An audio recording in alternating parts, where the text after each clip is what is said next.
be honest with themselves last week, look at their performance, assess their performance, and then come out this week and get better. And I thought our guys had an unbelievable week of practice. I thought our Monday, Tuesday, Wednesday may have been the best in 7 or 8 years.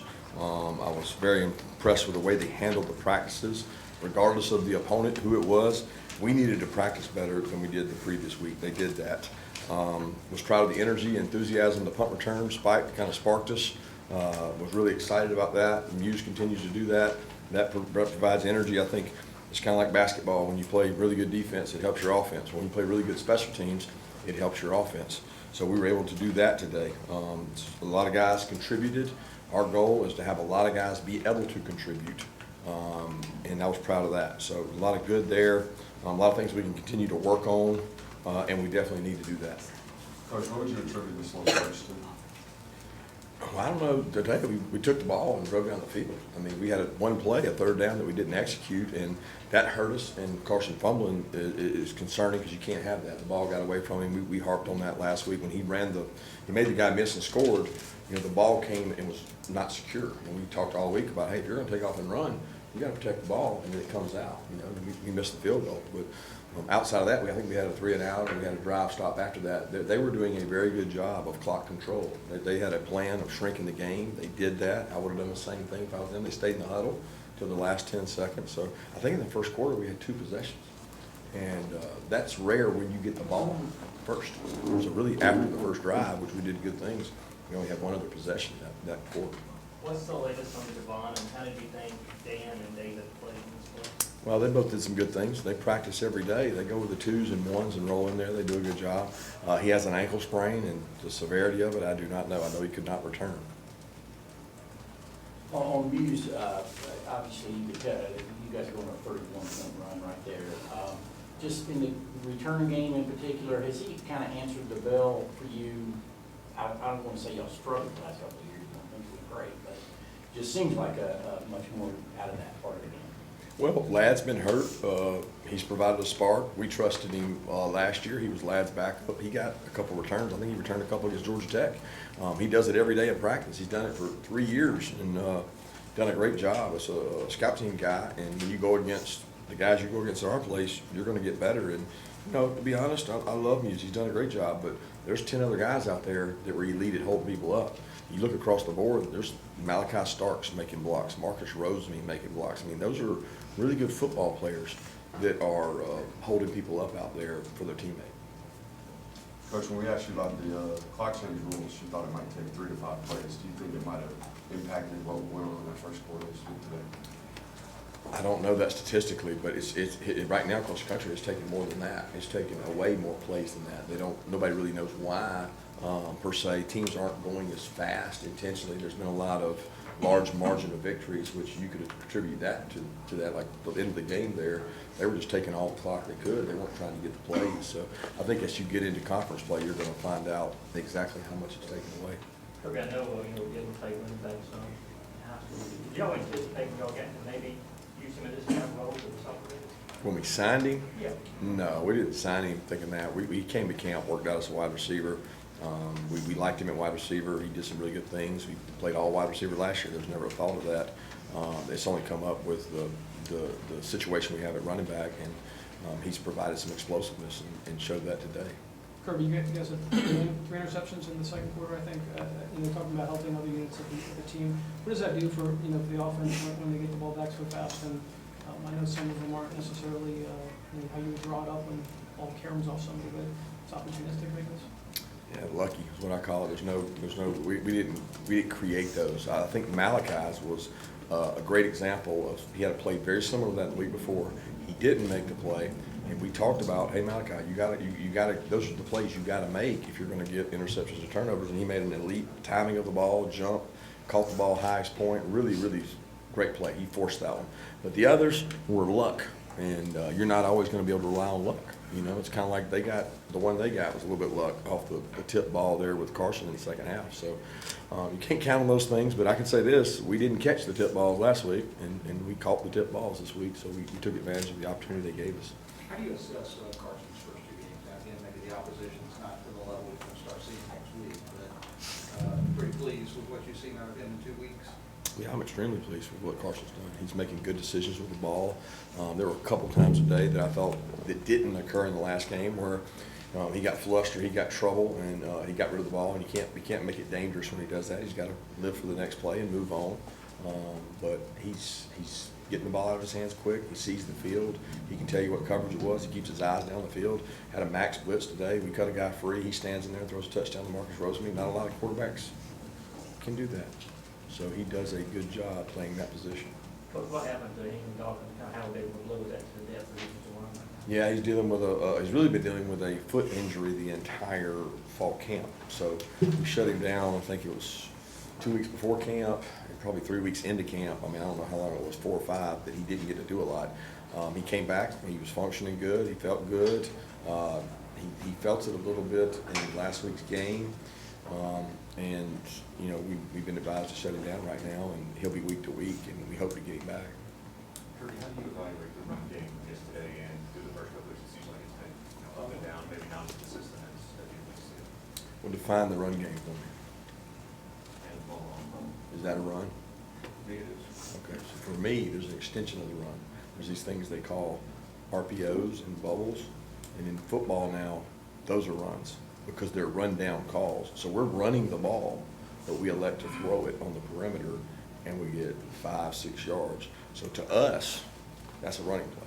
To you, that's a pass play because that's what the stats say, but that's not the case. So if you say I define the running game as between the tackles and only between the tackles, I'm never pleased with that. I'm never happy with that. I'm only upset when the extension of the running game is poor and the running game that you're defining as a running game is poor. But I'm happy with the extension of the running game. That sets up things like the play to Oscar Delp. That's an extension of the running game because that comes off of a running play. So you got to be good at something. And right now, we're better at that than we are the interior running game. Not just for Carson, but how big is Marcus Rosemead-Jackson's presence for this offense? His confidence and just leadership is incredible. He pushes people. He's a fearless leader. He practices every day. He goes out on specialty. He starts on 2 units as a starting receiver. I don't know that you can find a receiver in the SEC that starts on 2 units and starts at receiver. He's passionate about that. So he gives us a confidence and aura about us that I think is very good. Kirby, Jarvis Jones wasn't on the sideline today. Is there an explanation you can offer for his absence? Yeah, he's dealing with a suspension, so he'll be back with us this week. What has Dejon Edwards' progress been like, and how close is he to dressing out today? Dejon? I did dress out. Did he not dress out? He did. Close He to dressed playing out. today. Close to playing? And how close is he to If we getting needed on? him, he was gonna play. How'd you feel like the marking was earlier? Up and down. We had a couple plays that we had a chance to be really explosive, and we didn't get it. And then there was a couple mistakes we made last week on the perimeter that we fixed. Like Ra made a great block today on the perimeter. He missed that same block last week. We worked hard on it. He got it. Muse broke a tackle. You know, it was only a 5-6 yard play, but it was perimeter blocking that was good. We had several others that were not so good perimeter blocking. If we're going to be good in the extension of the run game, we have to be good perimeter blocking. Kirby, your team gave up 3 points today. Y'all created 3 turnovers. Just what did you see that they could maybe improve on? Oh, there's a lot. I mean, we're not getting balls out. You know what I mean? We're not getting challenged outside on the perimeter. We had several times that we were soft on the run. Where, I mean, if they run for 4 or 5 yards with their size offensive lineman and our size defensive lineman, they've won. And they had several of those. So we're still not playing the run defensively to the standard or my expectation of what an SEC upper caliber defense should do. I mean, we're just not doing that. I think you get caught up in stats, you get caught up in outcomes. I'm all about, did we do it right all the time? And if we didn't do it right all the time, then why didn't we? Saw Tacky make some plays. Just how do you feel like he's fit in this defense couple of games in the season? I'm proud of him. He's a leader. He was a captain today. He's very vocal on the sideline. He challenges people to practice the right way, and he does it himself. So I like the way he carries himself. How would you maybe assess Zorian Savior or Sori's progression over the last couple of years, and then today 3 tackles? Yeah, Sori he's been a flash player, man. He shows great ability, and then he'll have a mental situation where he might miss something. And if we could take those out, he can play at a high level. We need him to be a third. We got to find a rotating backer with Smile and Pop for when we're playing 4 quarters. And right now we got some battles going on. Raylan's coming back. He's coming back off his injury. He's not quite 100%. C.J. Allen's growing up, and Sori's in that mix. And he's got to play with what I call starter consistency to be able to get in that rotation.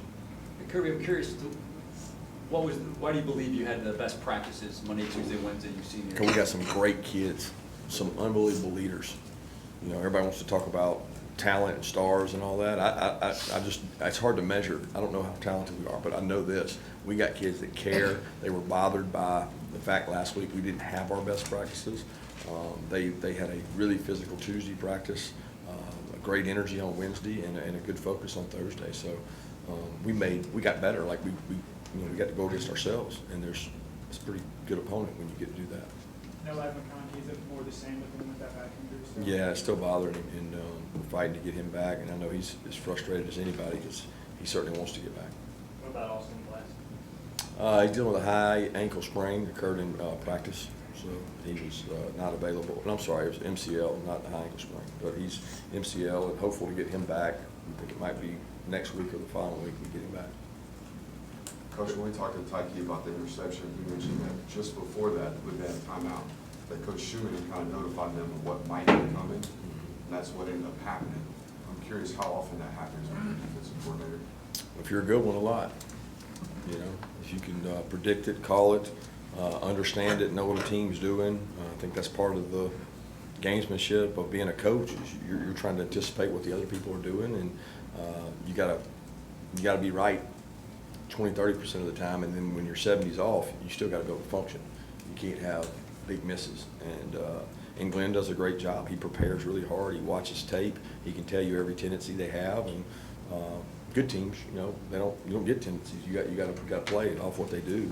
But that coaching staff does a great job. Mark Stoops said it last week after the game. They do a tremendous job offensively of controlling the clock, short passing game, methodical. They'll drive the game. They'll drive the ball down the field on you. If they don't turn it over, they're going to have a great year. I mean, they gave us 2 turnovers, really. We kind of earned 1. What's been the biggest difference in leadership style between Carson Beck and Stetson? I don't know. Neither one of them were very vocal. They don't go command. They don't get all upset and rant and rave in a room or get up and give rah-rah speeches. They're who they are. They're very comfortable in their own skin. Carson's leadership kind of comes through his calmness. I mean, everybody feels like, and this guy knows what he's doing. This guy's smart. This guy knows protections. This guy knows where to go with the ball. When we call a play, he can recite it whether it's 3 words or 20 words. He's very bright and a good leader. Kirby, regarding Jarvis' suspension, do you believe that you've put in policies and structures in place that this won't be an issue anymore? Do I believe if I put policies and structures in place that it won't be an issue? I don't know that a policy or structure will ever prevent what is prevalent all across America, you know what I mean? But certainly that's our goal. Kirby, with the way that the defense and special teams picked up the offense when they were a little bit slow in the first quarter, how important is it for them to be able to provide that spark to the team when the offense wasn't exactly clicking at all in the first quarter? Well, it's team football, you know. We always say complementary football, but we want to be really good at special teams. I mean, everybody does, right? So we're not doing something different that they're not doing. We put our best players on it. We go out there and coach the hell out of special teams, and we try to be elite in special teams. You know, like our only goal right now is to be elite at getting better. Like that's the competition. You guys are trying to observe and give input on what you see. What I'm trying to do is get elite at getting better. So where do you do that? Practice. You know, so like we're trying to get way better at special teams. We're trying to get way better at defense, and we're trying to get way better at offense. And sometimes you get the chance to see that out there, and sometimes you don't, because the window is small compared to practice. I think Dalen has deflection on that Tyke interception. Just what have you seen in Dalen so far? He's getting a little more confidence. I thought he played the fade ball there on 3rd down. They tried to throw, played it better than he did the week before. He and Julian are both doing a good job. They're competing. A.J. Harris is coming on, playing good. Nyland made a good play today. So we're going to continue to grow those guys, and we're going to need them all before it's over. Kirby, how much is offensive identity, what you want to be on offense, kind of something you sit down and decide in the offseason? How much is just what develops when you start playing games?